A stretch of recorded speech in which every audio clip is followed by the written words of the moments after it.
Good morning to you. Good morning to you. Good morning to you. Good morning, good morning, good morning to you.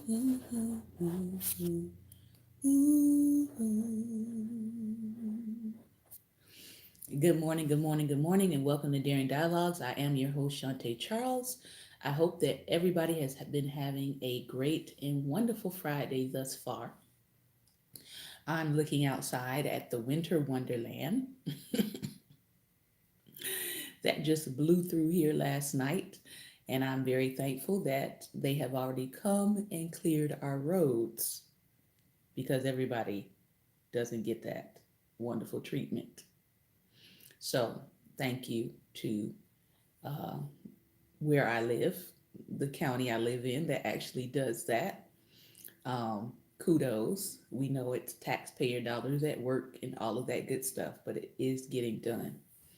So, today is Finance Friday. For those of you who are new to Dairy Dialogues, where we talk on Fridays about your health, healthy, wealthy, wise, your health, your wealth, your finances, your business practices. And we are in two books right now. One of the books is Wealth Can't Wait. All right. And the other book is The Entrepreneur's Playbook. We have in the Wealth Can't Wait book, I'll just share with you some of the topics. So, those of you who want to get the book, um, you can kind of know what we've already covered. We talked in part one of this book about making the choice to build wealth, making the choice to build wealth. And we talked about it being a matter of choice, an issue of commitment. And we looked at avoiding the 7 wealth traps. We talked about having courage already. We've talked about having a vision.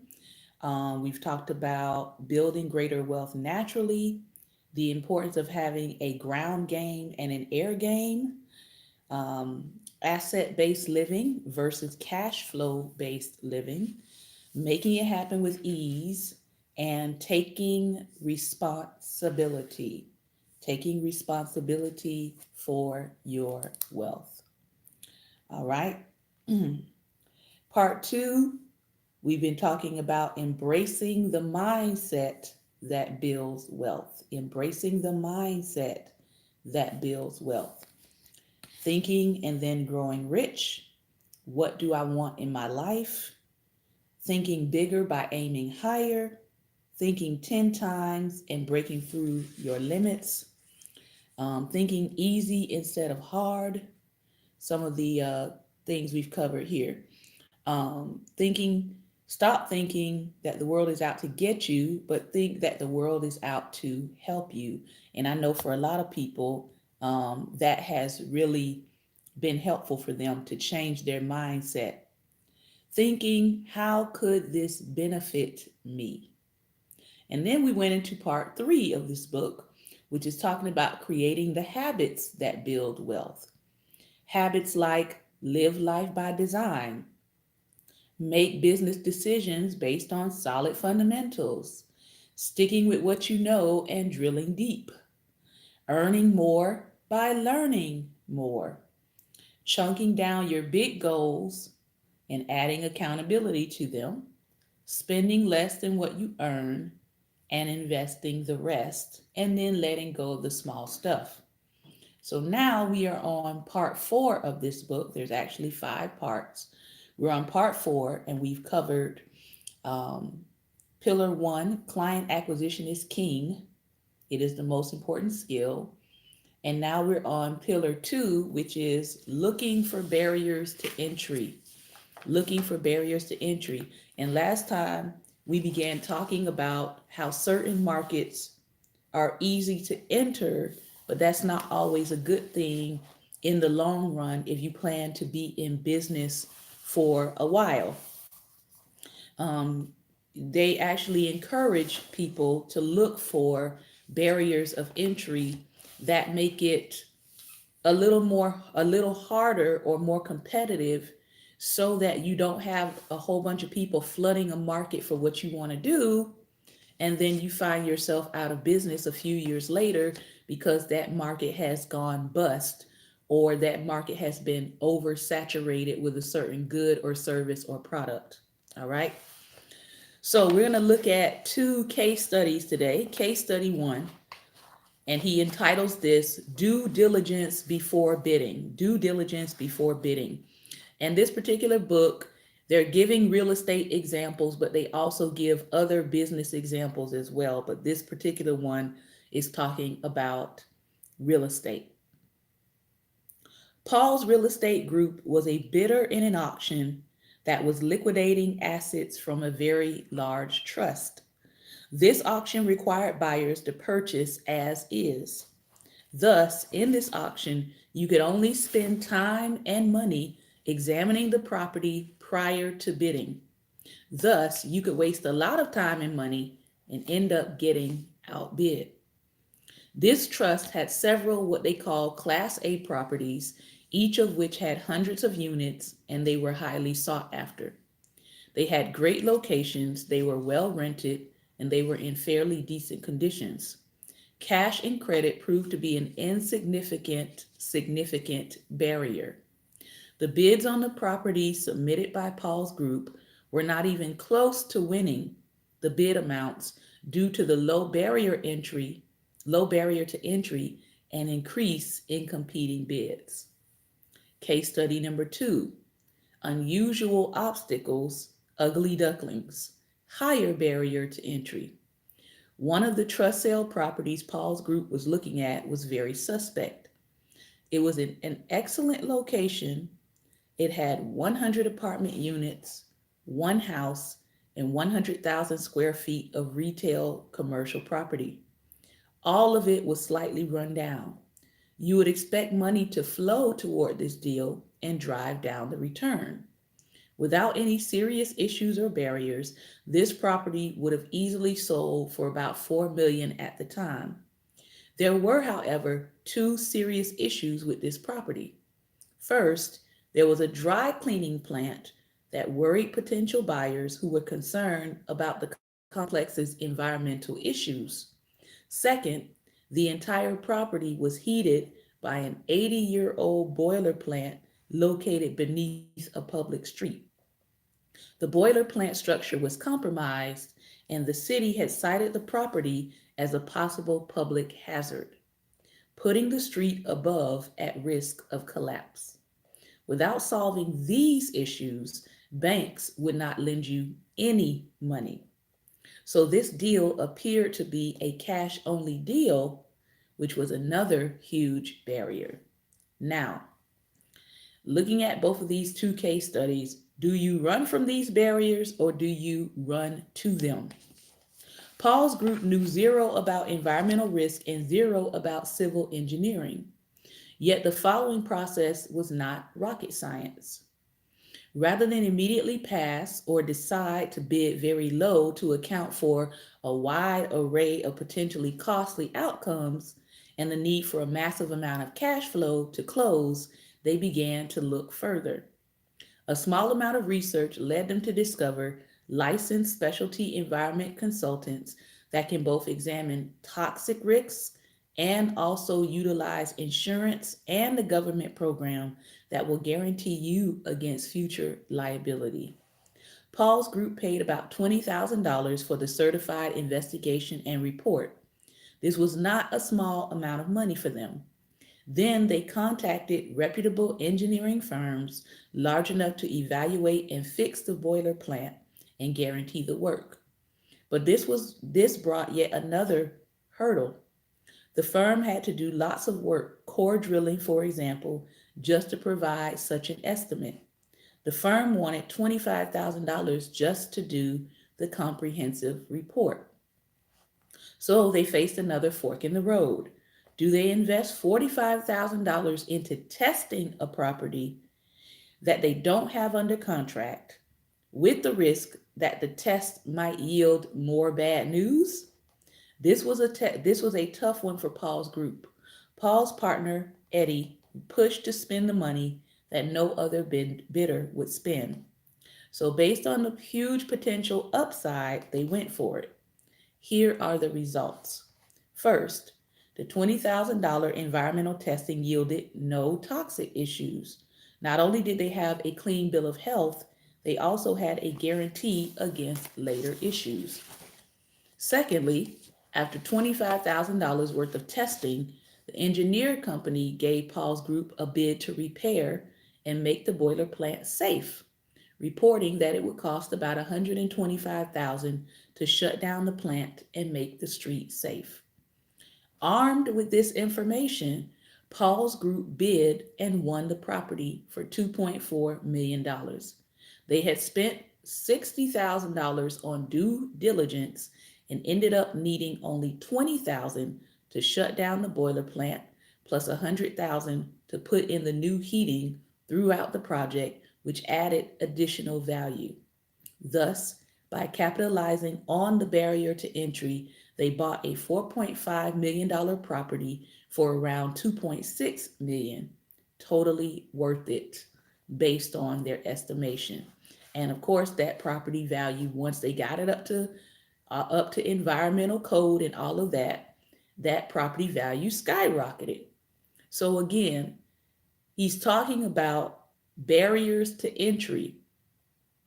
Some people, whether it's a small project or a large project like he just talked about, some people do not want to do their due diligence before they invest. And this is where, and my husband is on here today as an architect, this is where he will tell you that people who fail to count up the cost or do their due diligence or listen as the due diligence process is being described to them, all right, they're going to find themselves frustrated, or they may find themselves dropping out of a project early because they didn't do their due diligence. For example, a part of being a publisher or a part of being an author or a part of being a writer is doing your due diligence for the process of publishing, the process of writing, right? And if you don't do that due diligence up front, you may find yourself frustrated in the process. You may find yourself choosing a company that actually rips you off. You may find yourself in a process where you did not understand all of the pieces. So maybe your work isn't properly protected. So there's a lot that goes into the concept of due diligence. And I like the fact that this writer talks about the two groups or the two companies that they had to go through in order to determine whether or not it was worth them doing the bid. And they had to spend money with those companies. Now, they could have said, we're going to ignore the process of due diligence. We're going to ignore these consulting companies that are going to charge their own fee, right? Because they have to get paid. We're going to ignore them. We know it needs to be done, but we're going to ignore them, and we're going to just dive into this investment. And oftentimes that's what people do. They ignore the process of consulting, or they ignore the opportunity to get the advice they need before they go further into their venture. So I want to encourage you, if you are thinking about a project today, if you're thinking about a business idea, hire a consultant, hire somebody that knows the process, that knows the business, that can give you the insight that you don't have going into that thing, so that you won't go in completely blind and you won't go in not knowing what you don't know. All right. That's one thing I learned in publishing, is that so many people publish thinking that they know things, but you don't know what you don't know. If you're a first-time author or a first time publisher, there are things you just don't know because you've never done it before. And so it does help to have someone who you can consult with so that you can get the answers that you need. I'm going to introduce to you pillar number 3, and we are going to, we'll start with the first part of this pillar, but I'm going to introduce it today. Pillar number 3, for those of you all who are taking notes, is magnify your effectiveness and power through leverage.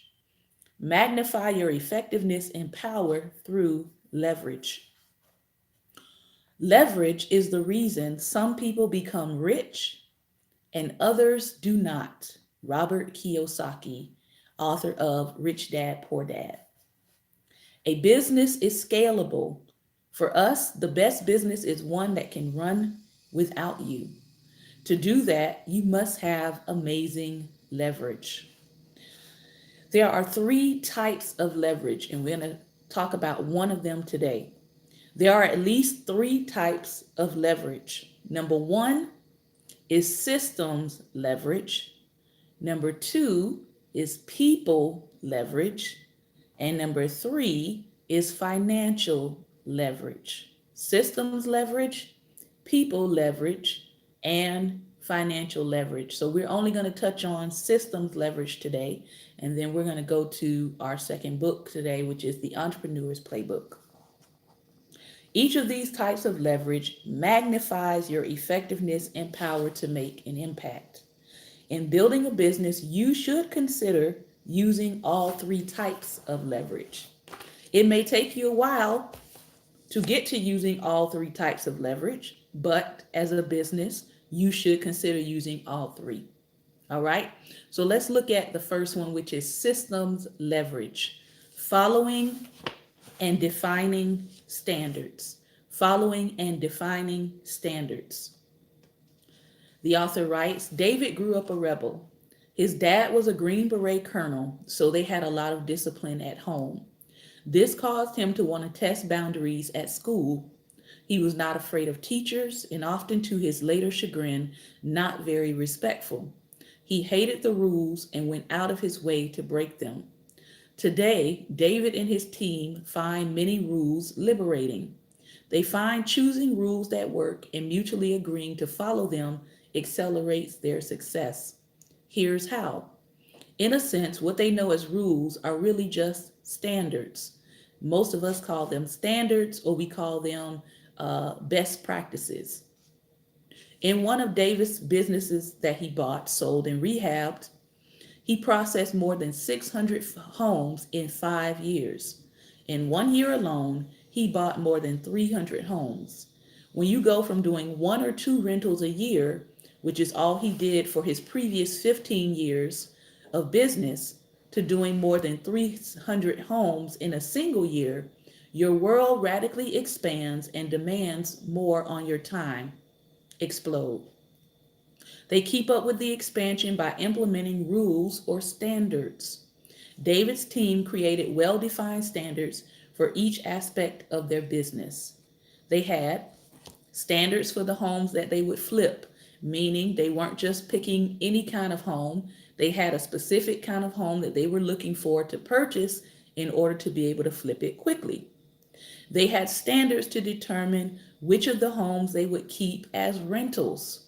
They had standards for regarding home acquisitions.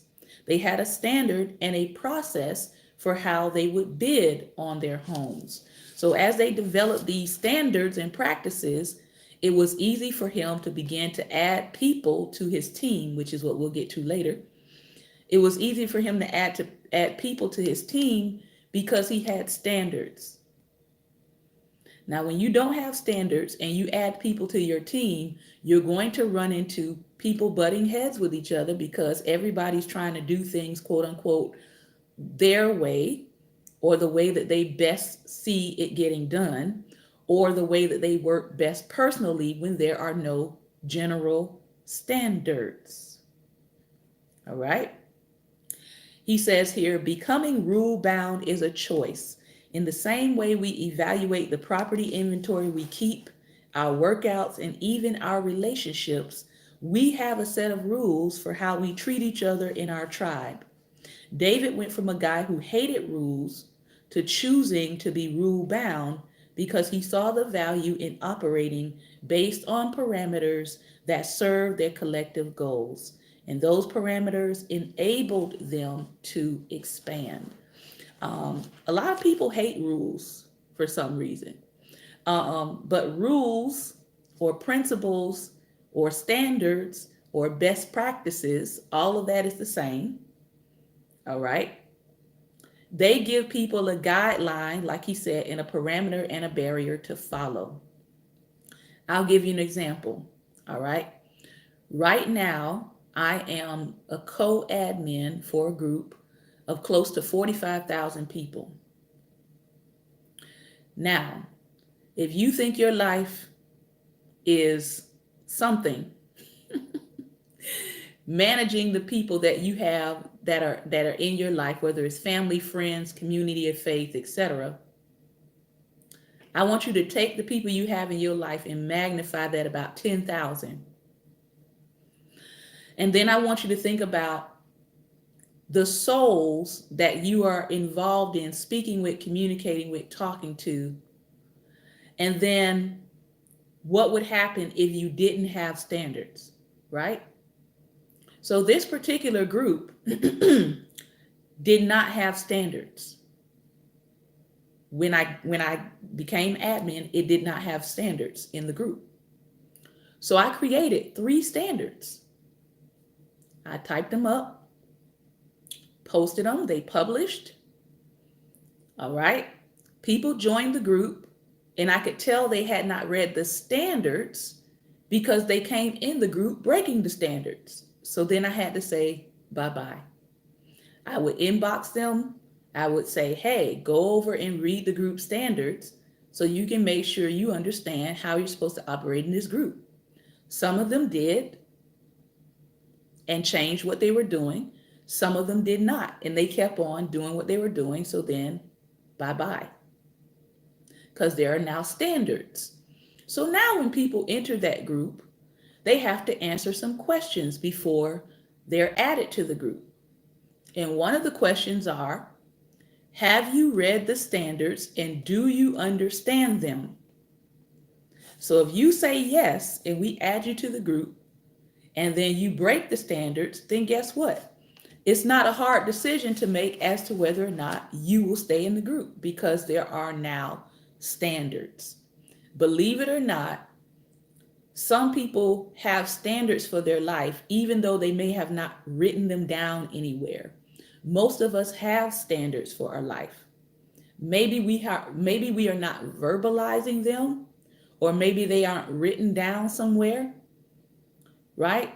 But most people have standards for their life. Most people, there are certain things that they don't want said around them. There are certain people that they won't allow in their homes. There's certain kind of friends they're looking for. So everybody has standards. Standards is not an evil thing. It's something everyone has.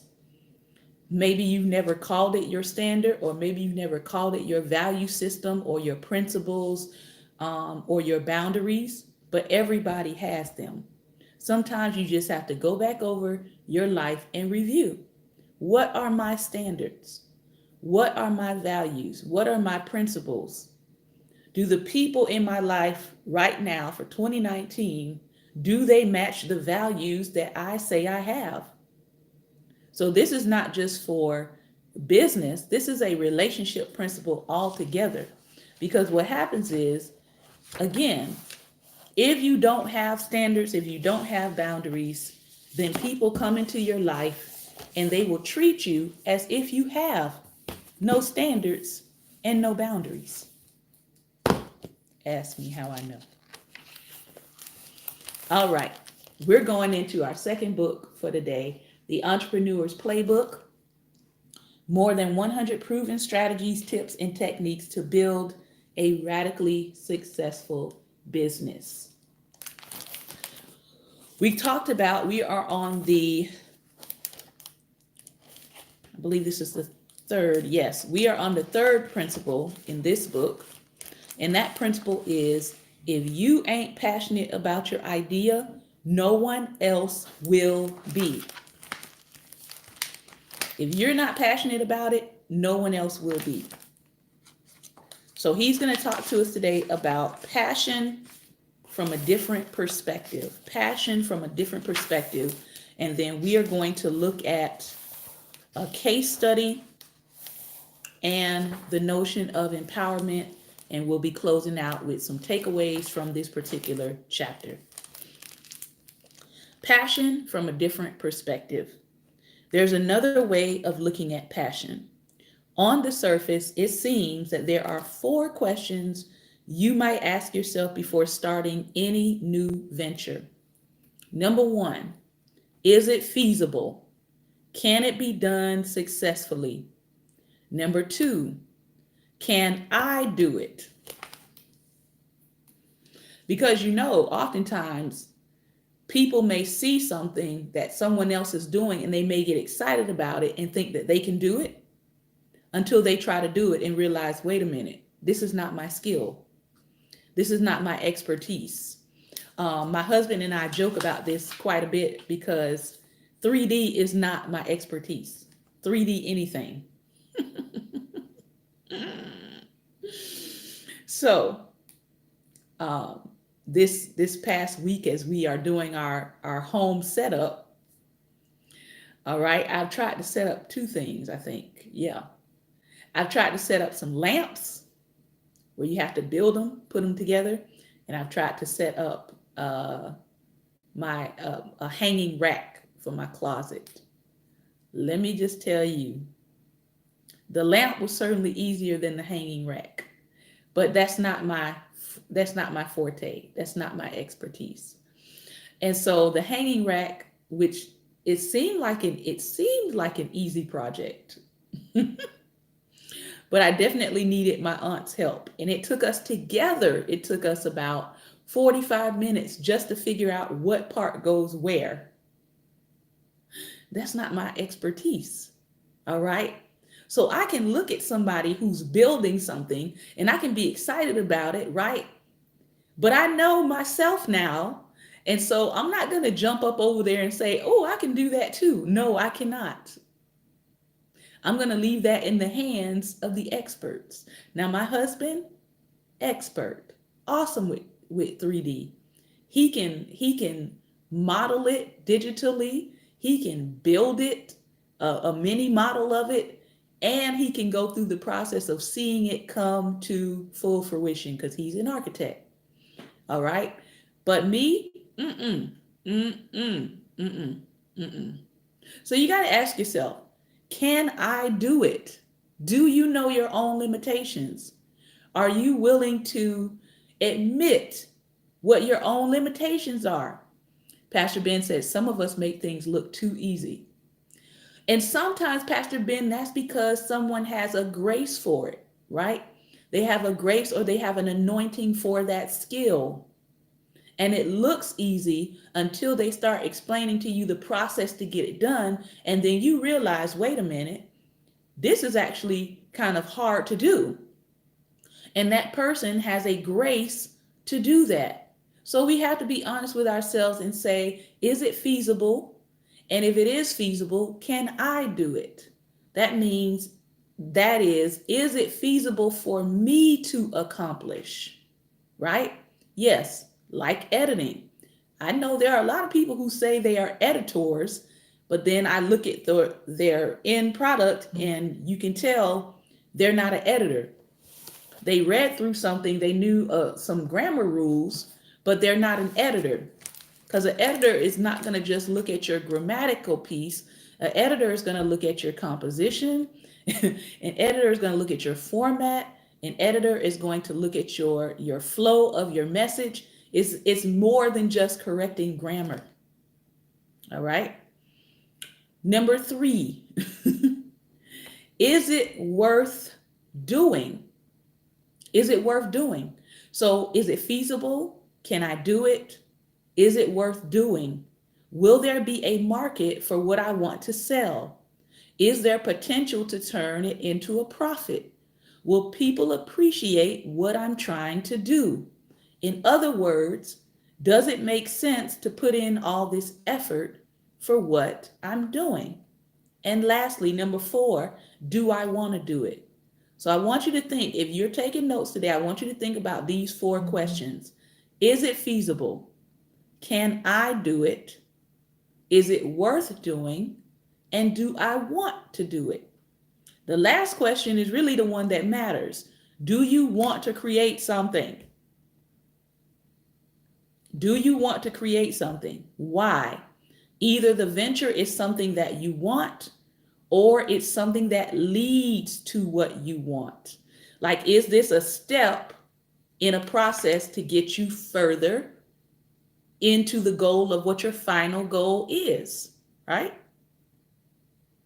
For some, their final goal may be to be an author, but they may need to go through a process of writing courses, right? They may need to go through a process of training themselves to write. They may need to go through a process of learning how to become a better writer before they put out a final or a first publication. So that's a process, all right? If it's neither of these, then there's no reason to act or to answer the other 3 questions. There simply is no way you're going to give it your full effort if your heart isn't in it to some degree. Once you want to do something, everything gets reframed. The negative emotional response to all the unknowns you face in trying to create something new is reduced. Your reality hasn't changed. You still may not know what is ahead of you to get it done, but you will find a way around the problem because you actually care about what you're trying to do. One thing that I always try to encourage people on is whatever you're trying to do, make sure you are doing it for you. You're not doing it to prove a point to someone. You're not doing it to get back at someone. You're not doing it because you want to prove to this person that you're better than them. All of that stuff, just trash it, trash it, trash it today, trash it. You need to be doing it because it's something you want to do, period. Period.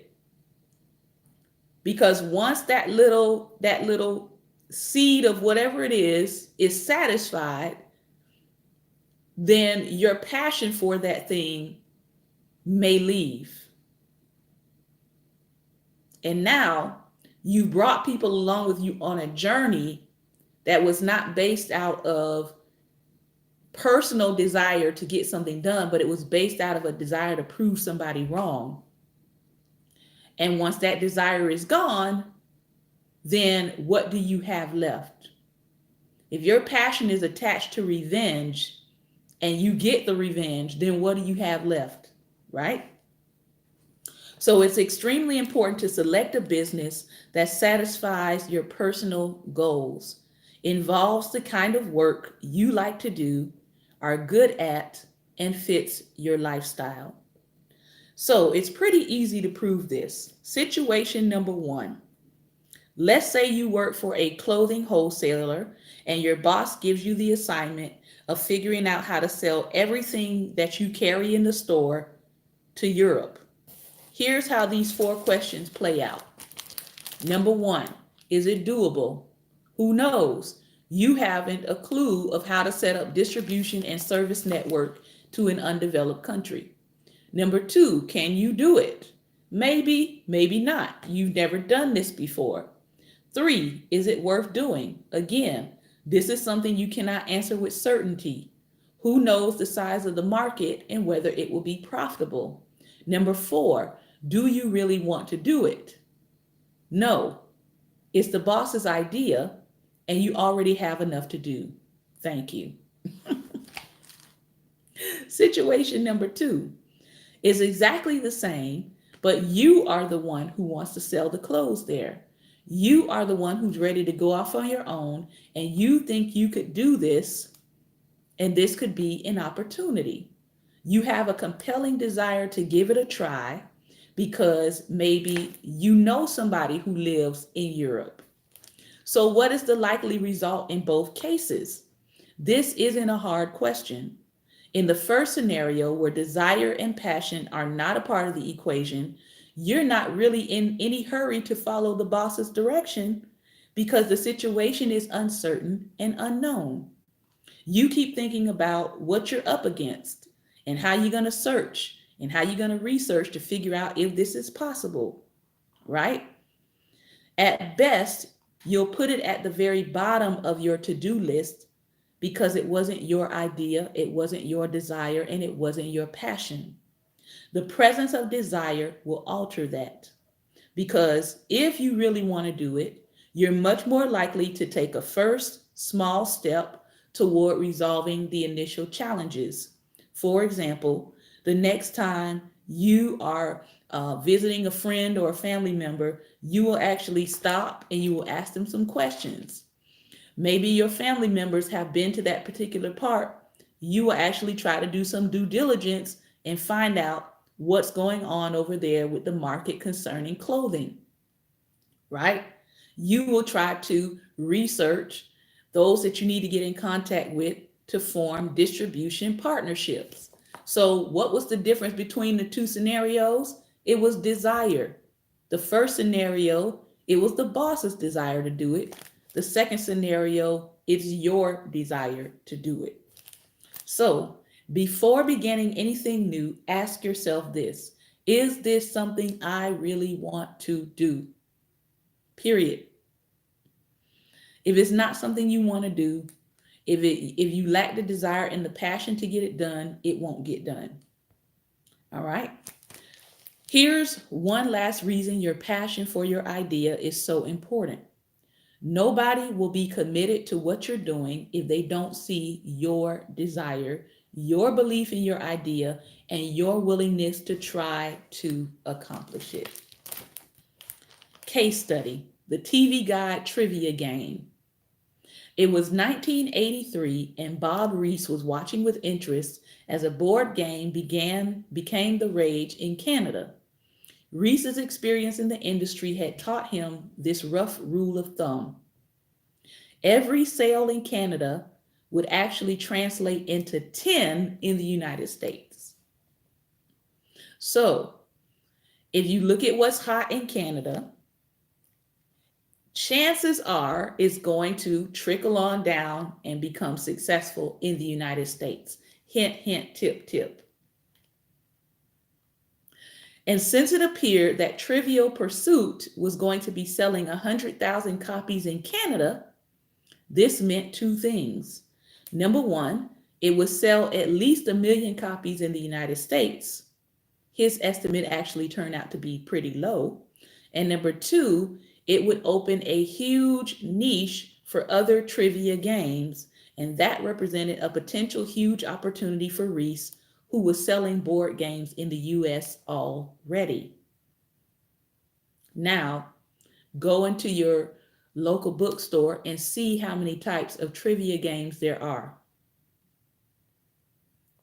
The trivia games have not lost their popularity. That was in the 80s.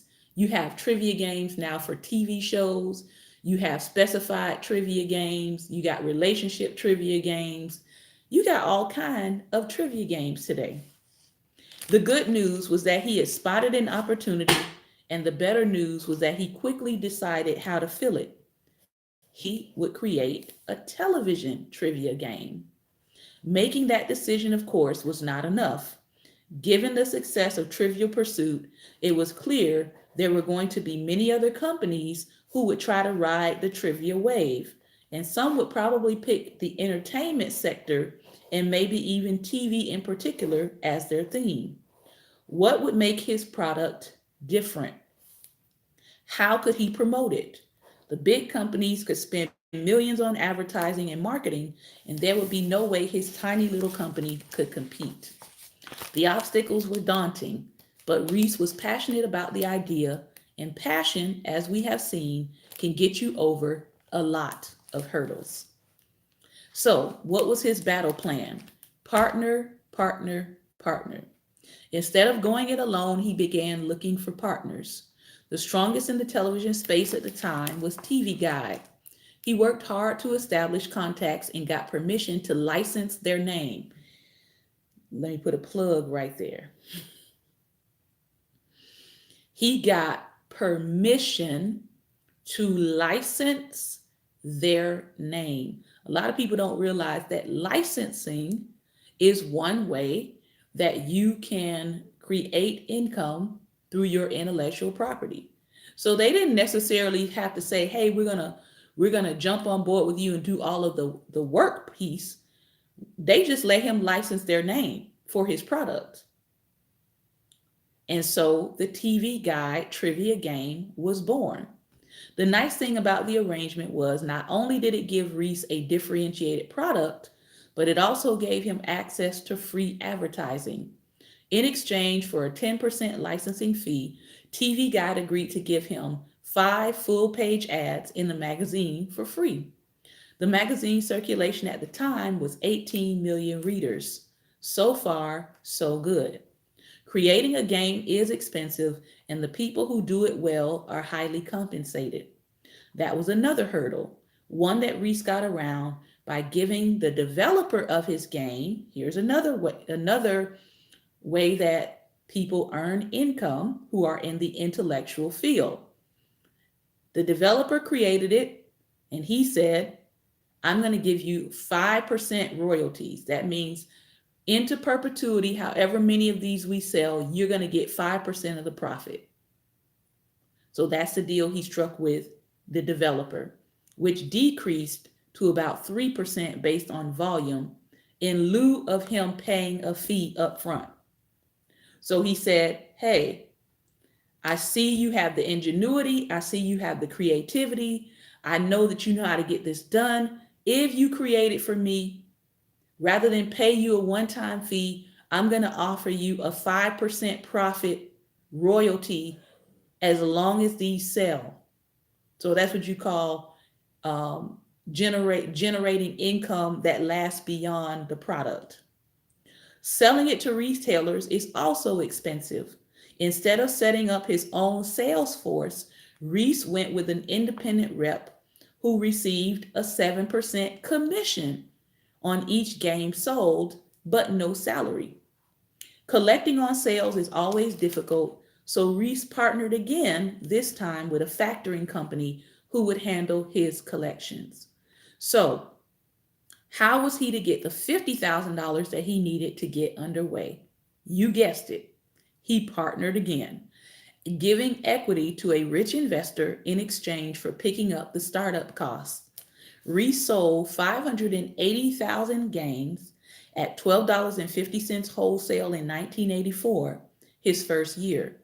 His gross revenues were about $7.2 million, more than $32 million today, and his personal take was estimated at somewhere around 1.5 million back then, which would be about 6 million today.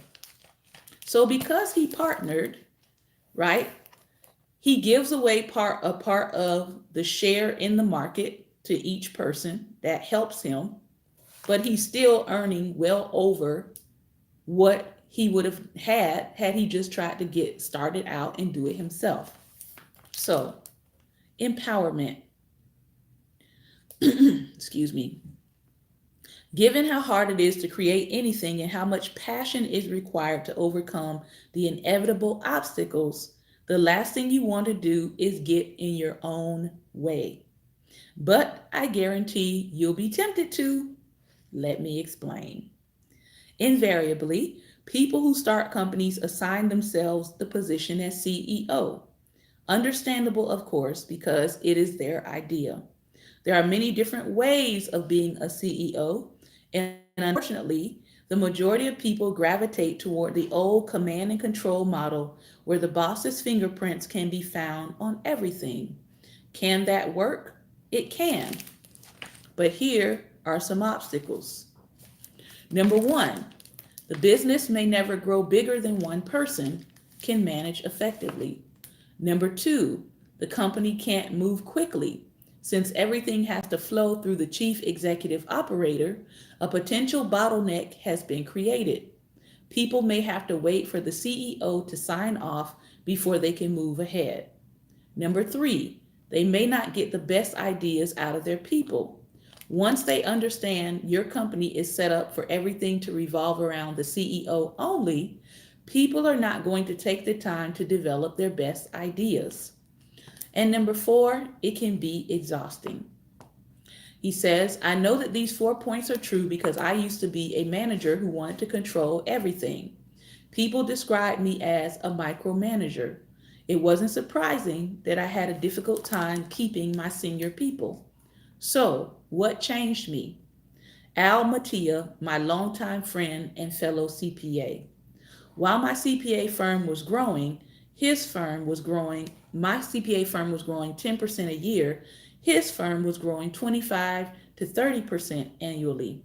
I asked him what was the secret to his business. He said he had attended Harvard Business School Owner President Management Program, and I should too. I took his advice and attended. The executive education classes were designed to give people who own or run companies a different perspective on their jobs. Just like all great educational experiences, most of my learning took place from my fellow classmates and outside of the classroom. The curriculum was set up so that you worked in teams to analyze various case studies that the professors assigned. I found the studies interesting. In every one, we were asked to figure out a way a company could operate more efficiently or solve a problem they faced. What I found fascinating was the many different ways my teammates approached the case studies. They were nothing at all like me. Their reasoning was as unique as they were. Their answers were always good and often better than mine. Each used a strategy that provided him or her with a platform to listen to the people who worked for him or her. They also had advisors who consulted with them and encouraged their people to present ideas and take the initiative. What I came away with was the unshakable belief that I needed to have those working for me not only voice their opinions, but use their brains and skills to solve the problems we face without having to wait for me. I was keeping them from contributing all that they could to help our company grow and improve.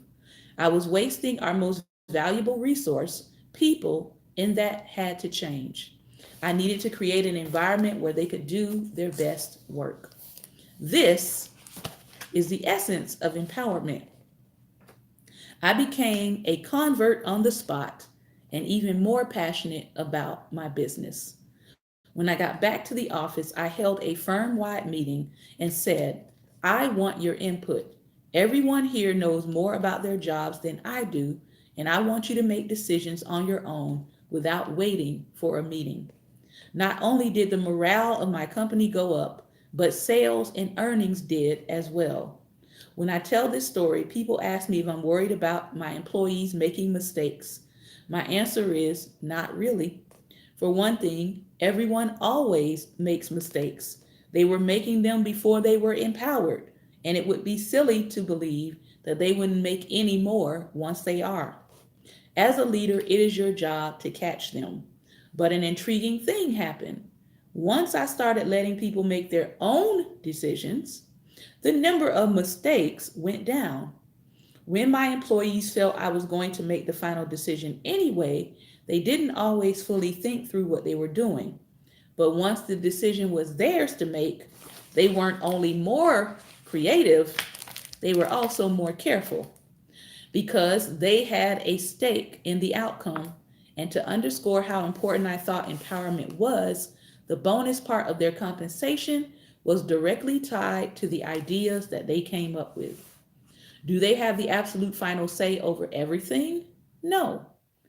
But I reserve the veto power. But I only use it when I think it's clear that their decision might harm the company. Here's an example. One of the things that we have implemented at the Green Group, my tax and accounting firm, are flex hours. You can work where you want and when you want.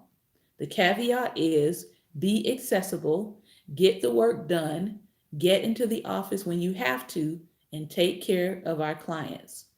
Every employee is encouraged to give their clients their cell and home number. Having a flexible working arrangement works in my firm. Our people are happier and more productive on their jobs. Flex time in the minds of our staff quickly morphed into the idea that our office should be closed on Fridays in the summer. Our office is located on a main highway used by many to travel to the New Jersey shore. Commuting by car can be pretty challenging on a Friday in the summer, given the beach traffic. But although I understood why they wanted to close the office on Fridays, this was one of the few times that I said no. We needed to be open to meet with clients who wanted to meet with us in person.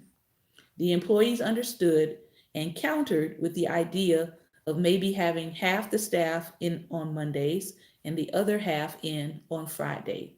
This was more than fine with me as long as the office was staffed at all times. I'm a firm believer in the great benefits of presenting small groups of employees real situations and challenges that need solving and hearing the ideas that they generate. So, will empowerment work for you? I truly believe it will if you can wrap your mind around giving up control. I know that's no small thing for people who are used to being the smartest person in the room. We've talked about the advantages to the company if you take this approach. But before we leave the topic, let's talk about the personal advantage to you as well. If you delegate and empower, it frees you to do the things you like to do and think about where you want to take the company. You don't have time to think like this if you're constantly putting out fires yourself. For the people still reluctant to empower, why not use the success formula that has worked in so many different situations? Take baby steps. If you want to lose 25 pounds, right? You set a goal of about a pound a week. If you want to run a marathon, you start by running a mile the first week and build from there. With empowerment, begin delegating small things and see how it goes. Let employees make decisions up to $1,000 of expenditures depending on your company's budget. If you like the results, and I think you will, you can give people more and more responsibility. I often say that if you love what you're doing, then going to the office isn't work. I truly believe that. If you feel that way, it's easy to keep your energy and passion up. Does that mean that every day will be a walk in the park? No. What gets me down is when I lose, the writer says. I thought we were going to get a new client and we didn't. I was convinced that the new product we had been working on was going to be a smash and it bombed. When I get discouraged, I try to figure out what I did wrong or what I could have done differently. That helps to keep me going. You learn from your mistakes and you move on, convinced that you will do better next time. We will be talking in detail about how to learn from your mistakes later on. So, 4 takeaways from this chapter. Number 1, if you are not passionate about your idea, you should not be doing it. You should not be doing it because you're trying to get back at somebody. You should not be doing it because you think you can do it better than someone. You should not be doing it for any other reason than you are passionate about it, it's feasible, and you know you can get it done. Number 2, conversely, if you truly love what you are doing, it isn't work. I can't wait to get this next singing telegram done. Because to me, it isn't work. I love to sing. I like to make people happy. I like to make them smile. So I'm looking forward to it. Number 3, how are you going to run the operation? My suggestion, experiment with empowerment. You'll get fresh ideas, your company will be able to move faster, and you'll be far less stressed. Number 4, you are going to make mistakes. Just put it across your mind. I am going to make mistakes, but they're not going to stop me, right? It is a part of the journey of being in business. Learn from your mistakes, build off of them. I'm going to add another caveat in here that he doesn't add. Hire a consultant so you can make less mistakes and keep going. All right. So, this has been the end of Principle 3. Next week, we're going to go into Principle 4, which is experiment. I know some of us are really stuck in our ways and we don't like the word experiment. We don't like doing it a different way, but you need to experiment.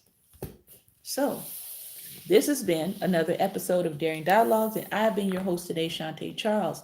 If there is something you would like to share with us, you can click on the two faces down at the bottom, and I will add you in to make a comment. So if you're ready to do that and you want to, we've got a few minutes before our hour is up for those of you who want to make a comment. Thank you, Lady Judy, for tuning in as well. Have a great weekend yourself. All right. So anybody want to hit the double face icon, you can click on that if you have a question or if you want to make a comment about today's broadcast. I'll wait a few seconds to give you an opportunity to buzz in. Anybody. Come on, try something new. Try a new feature on Periscope. Latoya, you don't have any questions, comments? Pastor Ben, Lady Barbara?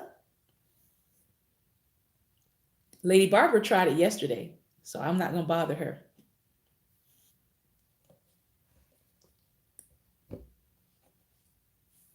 All right. Lady Barbara, question and comment about today's session. What I was thinking about was I have a desire to write, right? Mm-hmm. But as I was writing the intensive, I really enjoyed. But what I found out is when we went to the part of having the process of going through, you don't know how much work it takes because it's like a desire to write. Mm-hmm. But then when you find out all the steps that you have to go through, I mean, it's a blessing, but it's a process. And I realize you do need help. That's the part you say you hire a consultant. You mm-hmm. have to get someone that know what they're doing. Mm-hmm. So I just appreciate you for that. Awesome. Thank you for sharing your insight, Barbara. Again, a lot of people do think that writing is you just write and you publish, right? But you could do that, but you may not be putting out your best product. And so if you go through training and you go through the process, you can look back at, maybe I know for me as a first time author, when I first did it, I can go back and I can see where I could have improved. And that's one of the things that I'm working on now with my first novel series. I'm actually going to go back and tweak the entire series once the series is finished. And try to do it, add some more details to things and tweak the series because I realized there were some things that I could have done better. But now that I've gone through the process a few more times, I realized, yeah, there were some things that I could have done better. So definitely, I always encourage people, you don't have to hire me, but you need to hire somebody. If you're going to publish a book, especially if you are a first-time author, there are things about the process that people don't think about until after they publish, and then they realize, I should have done something different here.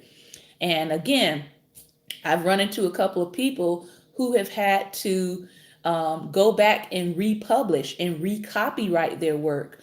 Because they missed some steps in the process and it has caused them some legal headaches. So yeah, you definitely want to hire a consultant. Thank you, Lady Barbara, for sharing your insight today. All right.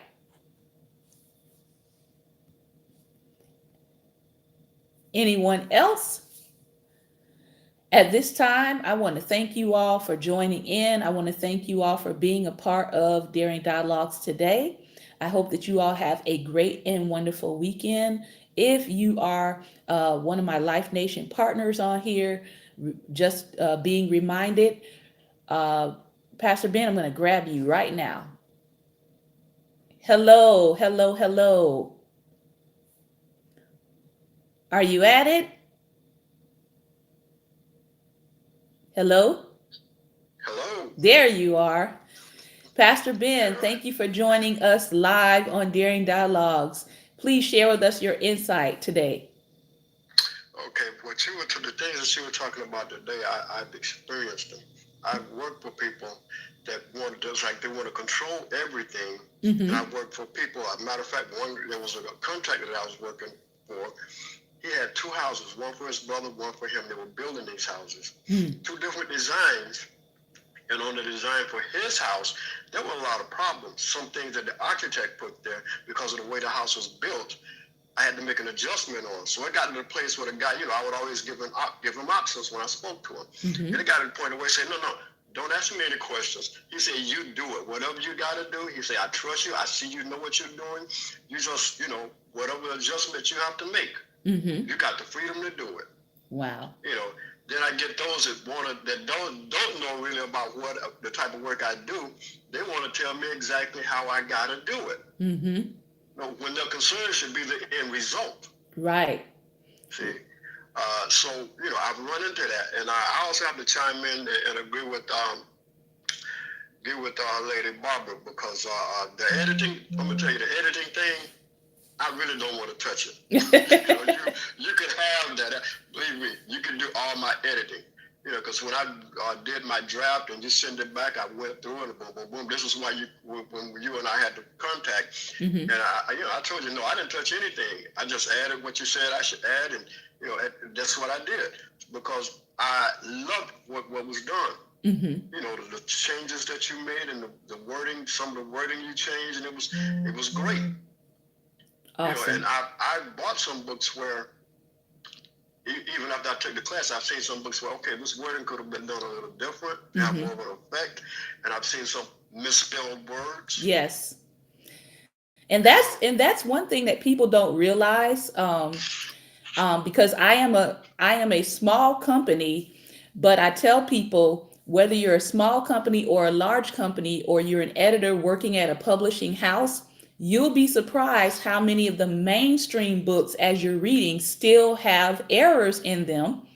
And they have entire teams of editors, 15, 20 people working on one book, and they still miss things in the process. So yeah, it's a job, but it's also a skill and it's also a gift. And so you do want people working with you that enjoy editing. I enjoy editing. Some people don't. They're just like, I want to get through it. This is just a tedious part of the process, but I actually enjoy it. So it does make a difference. Thank you, Pastor Ben, for sharing your insight.